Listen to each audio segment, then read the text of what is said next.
अंग्रेजों की गुलामी में जकड़ा हुआ था। दुनिया में ब्रिटिश साम्राज्य सबसे बड़ी ताकत थी।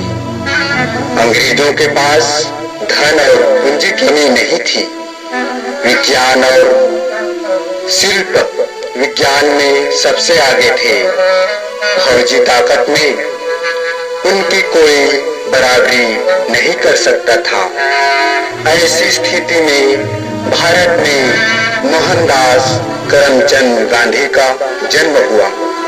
वे बहुत ही दुबले पतले किंतु विचार के पक्के थे। वकील बनने के बाद वे दक्षिण अफ्रीका चले गए। वहां मुट्ठी भर श्वेत लोग लाखों अश्वेतों पर राज्य करते थे। उनके ऊपर बहुत अत्याचार करते थे। सारा देश उनके लिए मानो बड़ी भारी जेल बन चुका था। इस प्रकार रंग भेद और जातिवाद का नंगा नाच चल रहा था। गांधी जी का कहना था कि आदमी की शक्ति उसकी चमड़ी के रंग से नहीं है। आदमी पहनावे से छोटा या बड़ा नहीं होता। सारे आदमी समान है। उनका बड़ा या छोटापन उनके विचारों पर निर्भर करता था। सादा जीवन और उच्च विचार में महात्मा गांधी का पूरा विश्वास था। उसी के अनुसार उनका वर्ताव था। उन्होंने भारतीय मूल के लोगों को इकट्ठा किया। उनमें कई जान डाल दी। दृढ़ विश्वास पैदा किया। वे सारे लोग श्वेत शासन की पुलिस की लाठियों झेलने लगे, किंतु वे पीछे नहीं हटे। वहां की सरकार और पुलिस यह देखकर दंग रह जाती थी। बाबू कहते थे, यह सत्य की लड़ाई है, सत्य का आग्रह है। इसी से नया विचार और नया नारा मिला, वह है सत्याग्रह। कुछ समय बाद वह भारत लौट गया, जहां अपनी बात शांति से कहने के लिए 10 लोग भी डरते थे, वहां 100 लोग सामने आने लगे। हजारों लोग सत्याग्रह में भाग लेने लगे। अंग्रेजी राज की जेल भरने लगी। जेलें छोटी पड़ने लगी और अंत में अंग्रेजों को हार माननी पड़ी और देश आजाद हो गया। महात्मा गांधी ने लोगों को सिखाया कि हम किसी भी धर्म, भाषा, प्रदेश के क्यों न हो, हम सब भारतीय हैं। उन्होंने धर्म और जाति के नाम पर भेदभाव मिटाने, स्त्रियों की सामाजिक स्थिति में सुधार लाने और कुरीतियों को मिटाने में अपना जीवन लगा दिया। लोग उन्हें राष्ट्रपिता कहने लगे, पर उनके उच्च विचार से कुछ लोग असहमत भी थे। एक दिन आखिर बापू की हत्या कर दी गई, परंतु राष्ट्रपिता महात्मा गांधी को हमारा देश ही नहीं, सारी दुनिया मानवता के अमर पुजारी के रूप में याद रखेगी। मानवता के अमर पुजारी के रूप में याद रखेगी।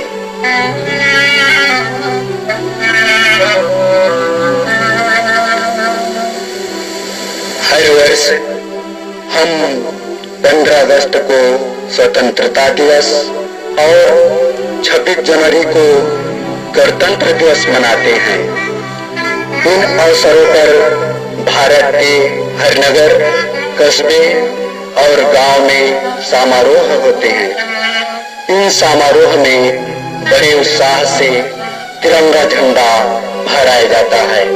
यह दिन भारत के लिए बहुत महत्वपूर्ण दिन है। हम जानते हैं कि 15 अगस्त सन 1947 ईस्वी में हमारा देश आजाद हुआ और 26 जनवरी 1950 को भारत का नवीन संविधान लागू किया गया। इसी की याद में हर साल 15 अगस्त और 26 जनवरी को बड़ी धूमधाम से हम इस दिन को मनाते हैं। साथियों, 15 अगस्त 1947 ईस्वी से पहले हमारा देश गुलाम था। यहाँ से बहुत दूर इंग्लैंड नामक देश के रहने वाले अंग्रेज लोग यहाँ राज करते थे। वे मनमाने ढंग से यहाँ का राज चलाते थे। 15 अगस्त 1947 ईस्वी को यह विदेशी राज समाप्त हुआ और हमारे देश के लोग स्वयं ही यहाँ राज करने लगे। इसीलिए यह दिन हमारे देश के इतिहास में बहुत ही महत्वपूर्ण है। 15 अगस्त 1947 को आजादी हमें एकाएक ही नहीं मिली। हमारे पूर्वजों ने देशभक्त राम प्रसाद बिस्मिल, अशफाक उल्लाह, भगत सिंह, राजगुरु, सुखदेव, चंद्रशेखर आजाद आदि के नाम लिए जा सकते हैं। इन लोगों ने इस आजादी के लिए बहुत लंबे समय तक संघर्ष किया। इस देश की हजारों लाखों जाने गई, बहुत से घर बर्बाद हुए और लोगों को तरह तरह के कष्ट उठाने पड़े। विदेशी हमारे पूर्वजों को बहुत ही तंग किया। उन्हीं लोगों की त्याग बलिदान से हमारे देश आज स्वतंत्र है।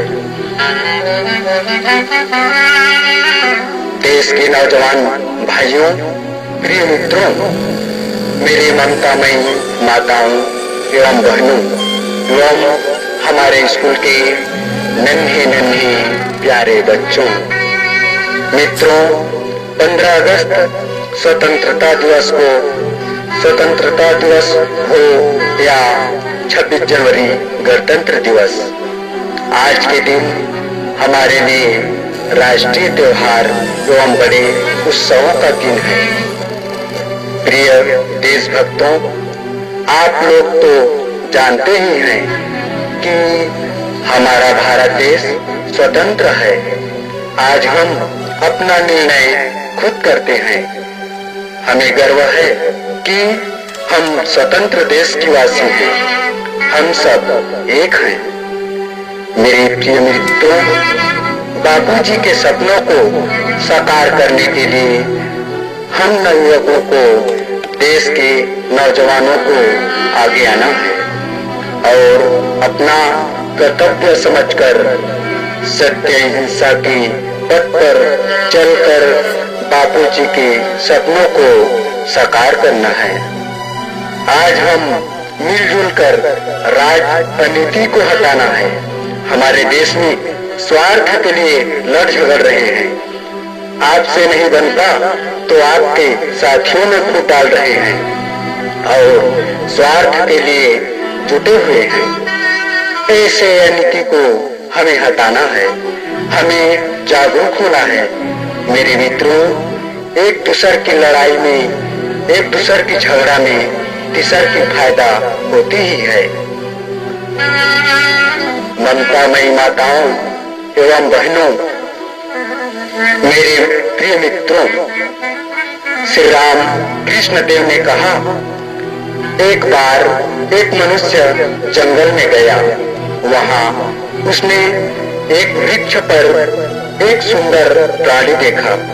बाद में उसने उसके विषय में एक मित्र से बताया और कहा, भाई, जंगल में एक वृक्ष पर मैंने एक लाल रंग का गाड़ी देखा।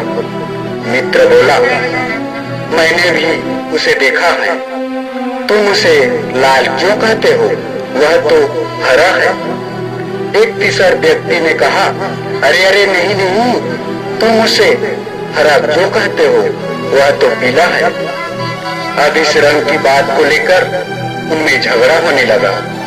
अंत में वे उस वृक्ष के पास पहुंचे और उन्होंने एक व्यक्ति को उसके नीचे बैठा देखा। वृक्ष के नीचे बैठा हुआ व्यक्ति ने कहा, भाइयों, मैं इसी वृक्ष के नीचे रहता हूँ और उस जंतु को खूब अच्छी तरह जानता हूँ। तुम लोग उसके विषय में जो कुछ कह रहे हो वह सब सत्य है। कभी वह लाल होता है, कभी वह हरा होता है, कभी पीला, कभी नीला और कभी अन्य अन्य रंगों का हो जाता है। वह गिरगिट है।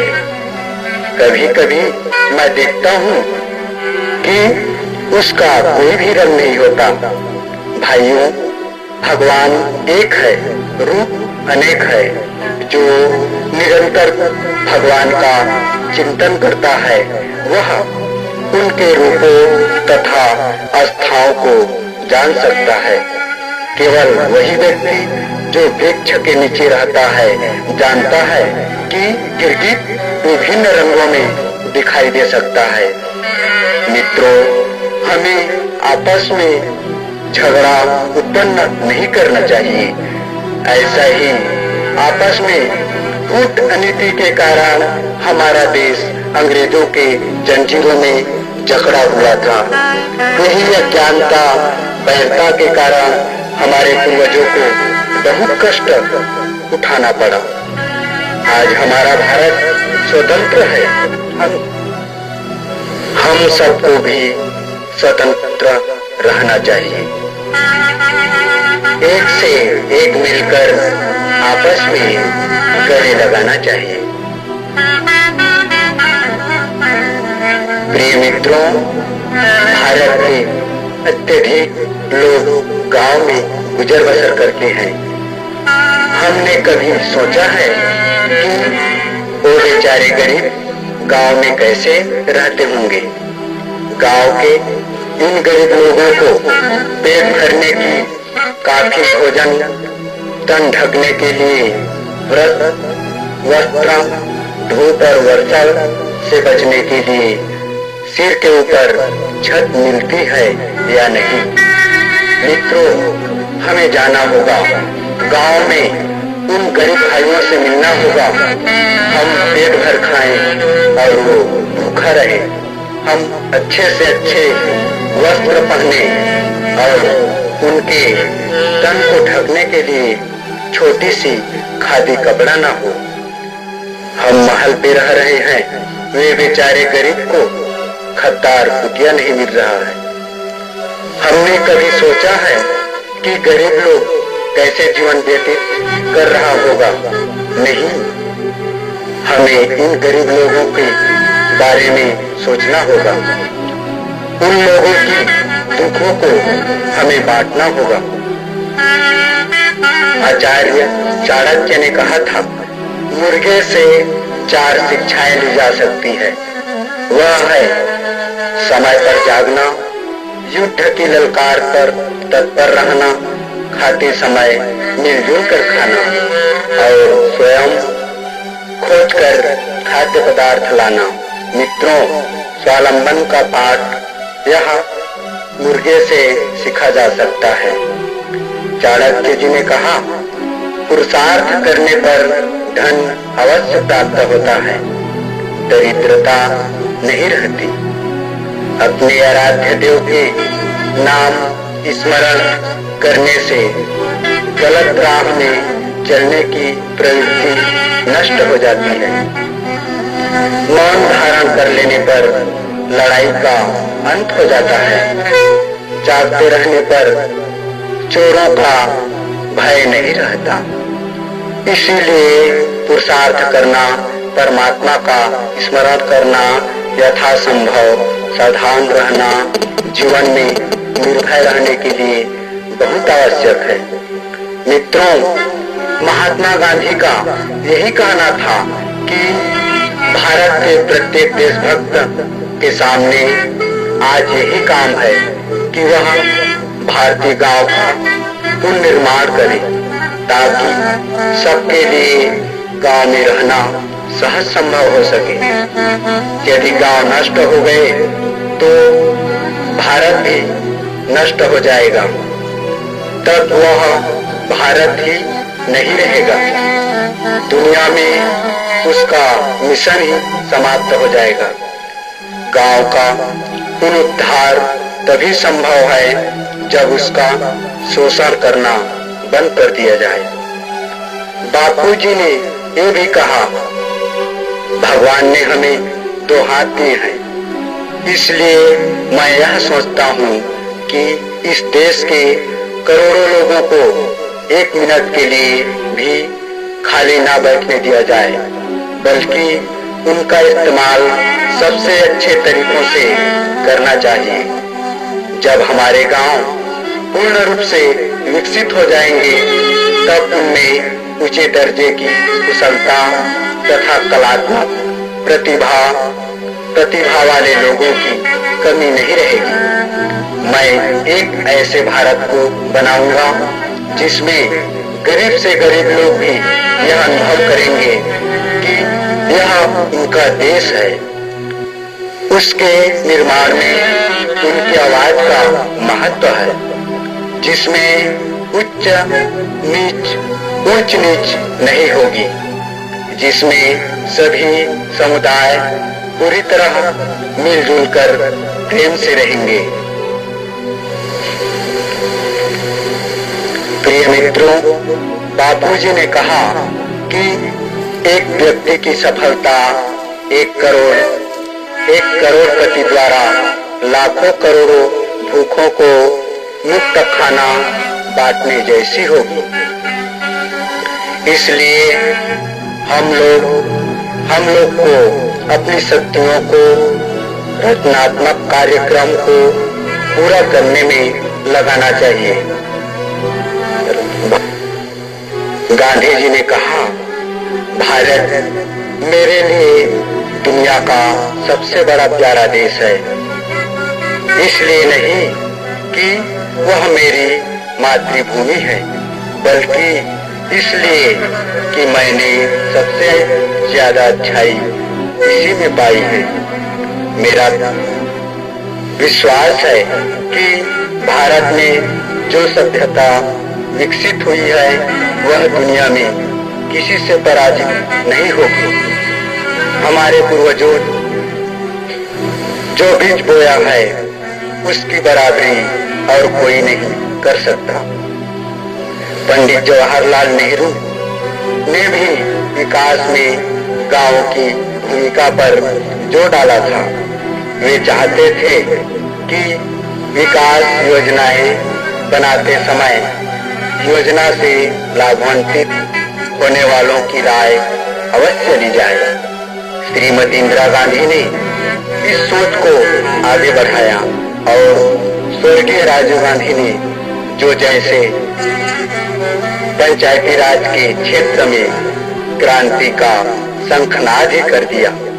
पहली बार इतने व्यापक पैमाने पर लगभग हर स्तर पर पंचायती राज के बारे में बहस मुहावरे उन्होंने करवाए और पूरे देश में इस दिशा में एक नई सोच ने जन्म लिया। राजीव गांधी ने कहा कि पंचायती राज के बिना लोकतंत्र महात्मा गांधी के सपनों को झुठलाना है। पंचायती राज के बिना विकास जवाहरलाल नेहरू की कल्पना को नकारना है। पंडित जी ने कहा था, वास्तविक बदलाव निसंदेह गांव के भीतर से ही आता है। मित्रों, गांव में रहने वाले लोगों से ही आता है, वह बाहर से नहीं थोपा जाता। प्रिय मित्रों, आज इन महापुरुषों के सपनों को साकार करने के लिए मध्य प्रदेश ने इस क्षेत्र में अपनी अग्रता स्थापित की है। वो हमारा कर्तव्य हो जाता है कि हम इस ध्वजा को पूरे देश में लहराकर पंचायती राज को सफल बनाएं। भाइयों, हम सबके लिए यह कल्पना ही गौरव से भर देने वाली है कि हम महात्मा गांधी के देश में पैदा हुए हैं, उस महान व्यक्ति के देश में जिसने करोड़ों दिलों पर राज किया, जिसके सिद्धांतों को मानने वाले पूरी दुनिया में फैले हुए हैं। प्रिय मित्रों, सार्वजनिक जीवन में स्वच्छ आचरण के गांधी जी प्रबल हिमायती थे।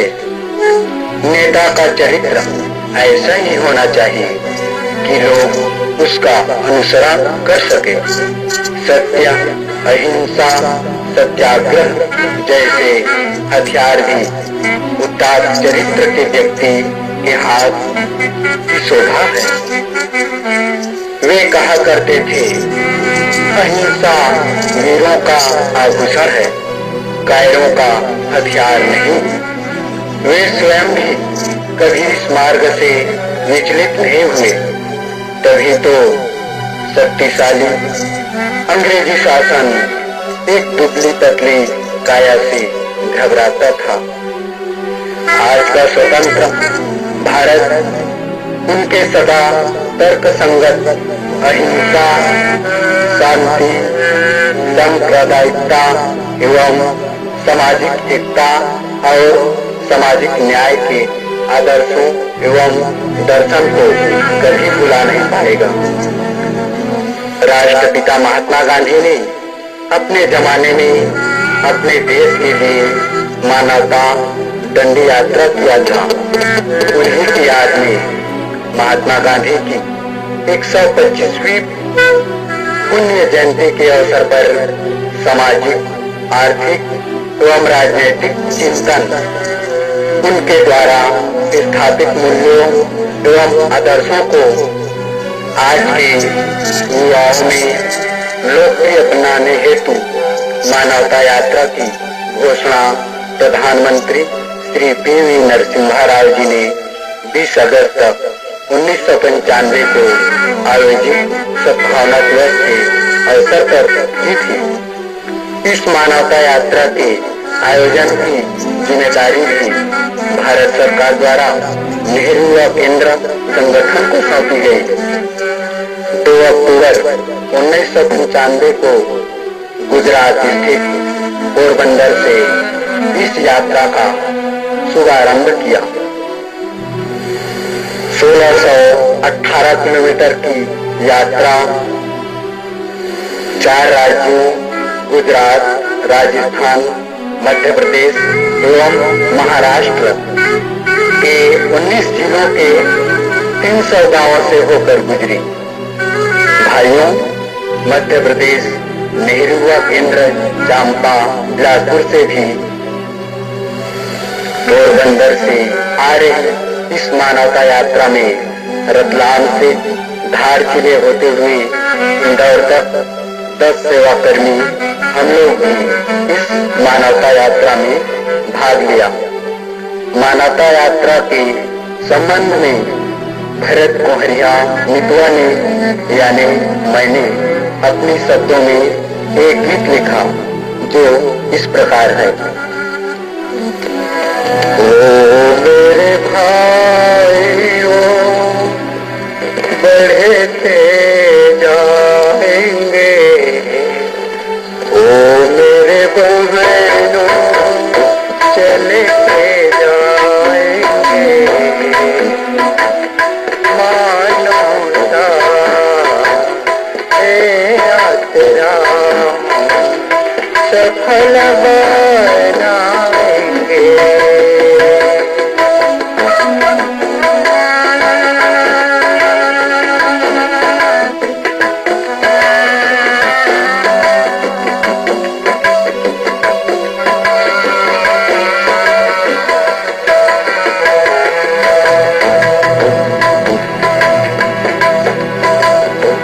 देखेंगे मोड़े के पीछे कभी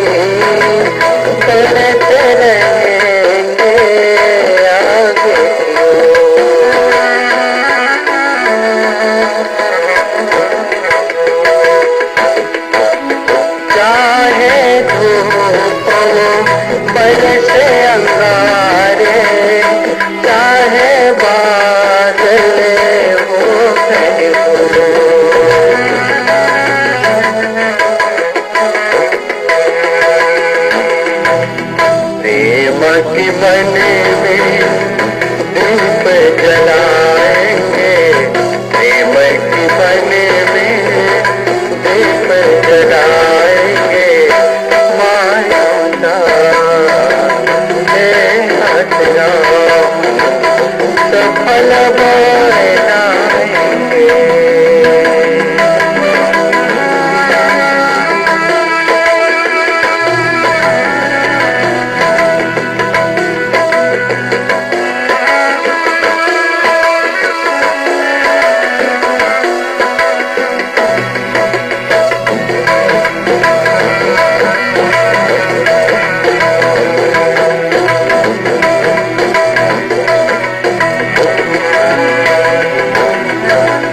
हम हारते की बोलते हैं, इस देश की हम सब प्राण।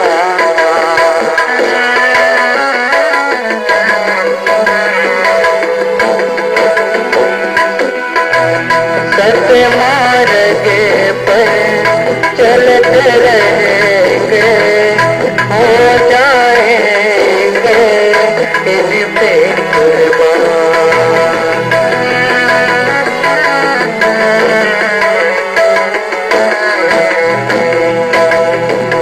छुआछूते को दूर भगाएंगे, छुआछूते को दूर भगाएंगे।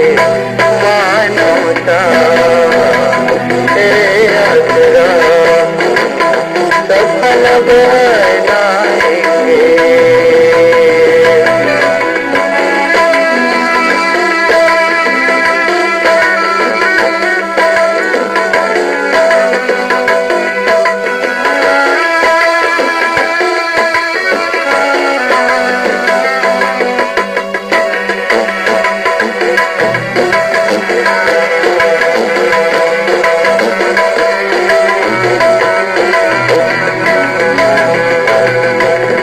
बापू गांधी ने देश के लिए दर दर ठोकर खाया।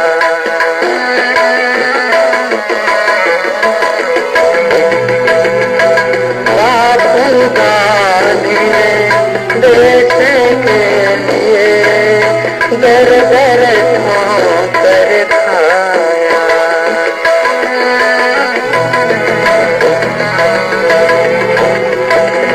पर भी प्रेम के नेक पुजारी सबको हृदय से लगाया।